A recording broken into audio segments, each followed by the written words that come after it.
frères et sœurs, à chaque fois qu'on entend un évangile un peu de ce type-là, c'est-à-dire qui, quand même, n'est pas si facile que cela à entendre, je ne peux pas m'empêcher de sourire quand je vous entends répondre « Louange à toi, Seigneur Jésus ». Voilà, le Seigneur n'est pas venu apporter la paix, mais la division.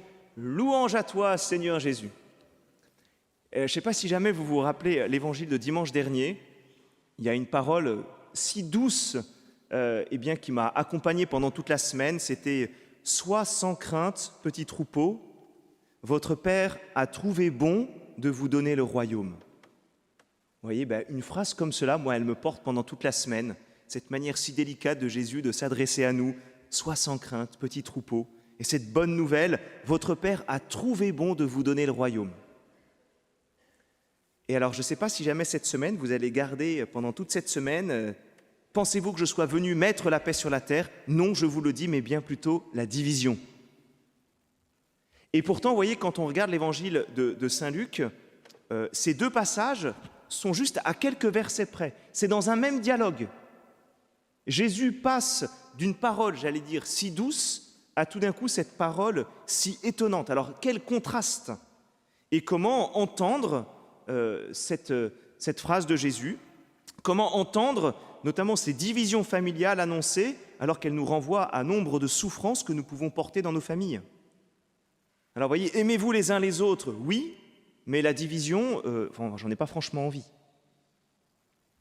Alors, pour essayer de comprendre cet évangile, il faut précisément revenir à l'évangile de dimanche dernier, à la question du royaume. Pourquoi? Parce que ce feu que Jésus est venu apporter sur terre, c'est ce don du Père, c'est ce royaume, c'est le règne de l'Esprit Saint, c'est-à-dire le règne de la charité. Mais pour recevoir ce don du Père qui nous est apporté par le Christ, il faut non seulement l'accueillir, mais le choisir. Alors, frères et sœurs, choisir le règne de Dieu, c'est dire non à un autre règne, celui du péché. Et là, tout d'un coup, il y a une division qui vient s'opérer. Choisir, c'est renoncer.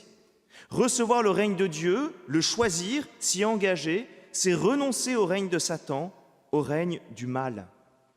Et tout d'un coup, il y a comme un partage des eaux qui vient s'opérer entre le règne de Dieu, le règne de Satan, entre le règne de la charité, le règne du péché. Alors, je vous propose de regarder d'abord ce règne pour l'intérieur de notre cœur, puis ce règne, j'allais dire, pour notre vie extérieure. Quand Jésus parle de ce feu sur la terre, oui, il parle d'abord de la terre de notre cœur intérieur. Et voici ce que dit saint Jean Chrysostome: cette terre dont parle le Sauveur n'est pas celle que nous foulons aux pieds, mais celle que Dieu a formée de ses mains, c'est-à-dire l'homme à qui Dieu inspire un feu tout divin pour détruire ses péchés et renouveler son âme. Oui, choisir le règne de Dieu, choisir ce feu, c'est renoncer à mon propre péché. C'est rentrer dans un discernement toujours plus profond, toujours plus précis sur ce qui doit être purifié en moi. Et reconnaissons-le, c'est là où je constate que le Christ apporte une certaine division en moi. Il y a une partie de moi qui dit oui à son règne, il y a une partie de moi qui dit non à son règne. Alors je pense que vous connaissez quasiment tous Tintin au Tibet. J'ai déjà pris cet exemple, mais je le trouve tellement parlant. Ce moment où Milou hésite entre manger l'os ou bien accomplir sa mission. Et vous voyez tous à ce petit ange qui lui dit « Mais va vite apporter cette lettre !» Et puis le mauvais ange qui est en train de dire « Mais regarde, il est tellement savoureux cet os !» Eh bien vous voyez, ça se signe, ce dialogue intérieur qui s'opère dans Milou, eh bien en fait c'est le signe de tous nos dialogues intérieurs où il y a comme tout d'un coup une division en nous entre le bien et le mal qui s'affrontent. Dans ma chair, dans ma spontanéité, combien de fois dis-je non au règne de Dieu, alors que mon intelligence, mon âme me tourne vers son règne? Alors oui, dire non au péché, c'est rentrer en guerre.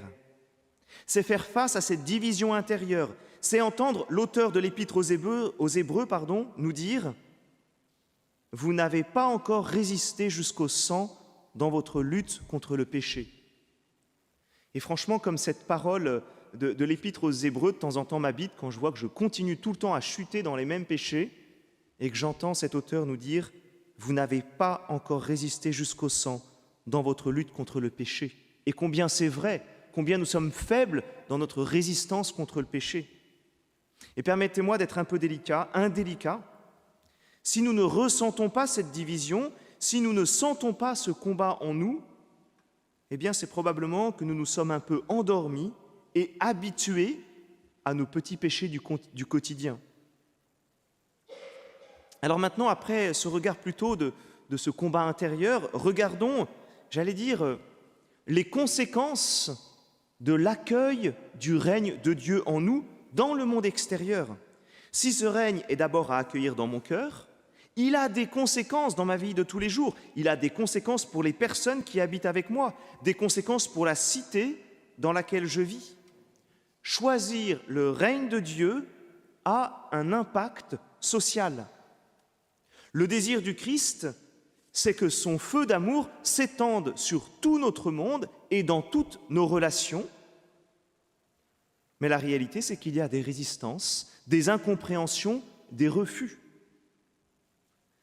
Alors, il nous faut d'abord regarder le Christ dans sa vie apostolique, avant de s'horrifier de tous ces refus dans le monde qui nous entoure. C'est un exemple dans l'évangile de Saint Jean au chapitre 6. Après tout un discours sur le fait que Jésus va donner sa vie et qu'il est le pain de vie, eh bien précisément, il y a une division qui s'opère entre les disciples. Et voici ce qu'écrit Saint Jean. À partir de ce moment, beaucoup de ses disciples s'en retournèrent et cessèrent de l'accompagner.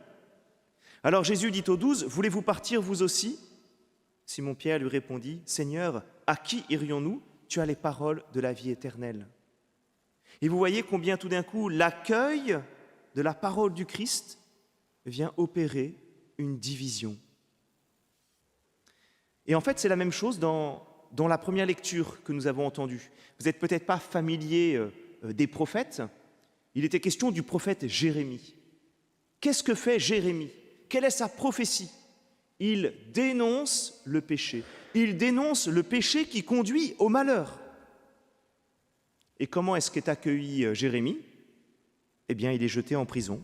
Parce qu'il n'a de cesse de dénoncer le péché, parce que ses paroles ne plaisent pas. Écoutez la première lecture que vous avez déjà entendue. Que cet homme soit mis à mort. En parlant comme il le fait, il démoralise tout ce qui reste de combattants dans la ville et toute la population. Ce n'est pas le bonheur du peuple qu'il cherche, mais son malheur. Pourquoi? Parce qu'en réalité, il dénonce le péché. Alors, sans jouer les victimes et sans se prendre pour des saints, il faut reconnaître que si nous vivons la radicalité de l'Évangile, si nous vivons de la radicalité de l'Évangile, eh bien cela va créer des divisions autour de nous.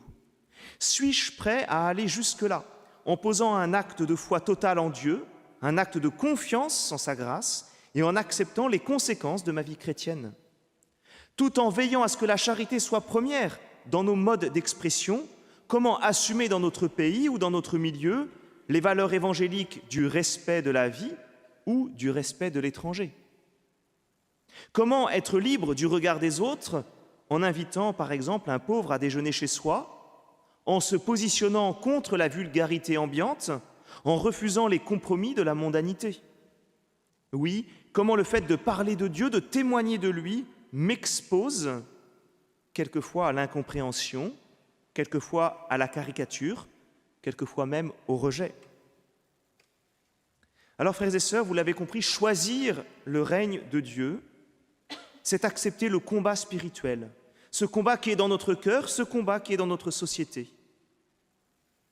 Alors, pour y rentrer dans ce combat, il faut être armé de ce feu d'amour que nous donne le Christ. Il faut que ce feu soit allumé dans notre cœur. Ai-je, comme le Christ, cette angoisse parce qu'il n'est pas encore suffisamment allumé dans mon cœur, parce que mon cœur est encore trop tiède? Ai-je comme lui ce sentiment d'urgence que le monde extérieur, comme mon monde intérieur, a besoin de ce feu, a besoin de ce règne? Parce que oui, le péché refroidit mon monde et notre monde. Il le congèle, il l'anesthésie, il le stérilise, il le conduit à la mort. Le feu de l'Esprit Saint, lui, conduit à la vie en plénitude. Il purifie et conduit au bonheur véritable. Et ce baptême dont parle Jésus, qu'il attend avec impatience, avec angoisse, c'est l'embrasement du monde par sa mort et sa résurrection. C'est bien ce baptême qu'il attend de tout son cœur. Il sait que son règne, son feu, ne pourra être apporté que par l'offrande de sa vie, par le passage de la croix. Or, cette offrande nous est maintenant faite. Il nous a livré son cœur, il nous a donné sa vie, et son feu est maintenant déversé sur nous. Alors, frères et sœurs, pour aujourd'hui, pour maintenant, dans cette liturgie, recevons ce feu d'amour que Jésus nous livre dans la Sainte Eucharistie. Oui, que notre communion eucharistique enflamme nos cœurs et nos vies. Qu'en rentrant chez vous, ce feu puisse se communiquer, même si cela peut faire réagir. Que pendant toute cette semaine, nous puissions faire l'expérience de ce feu agissant qui se propage autour de nous. N'ayons pas peur des divisions qui peuvent s'opérer par ce feu, car ce feu conduit au final à la liberté véritable. Il conduit vraiment au bonheur. Il inaugure le règne de Dieu. Amen.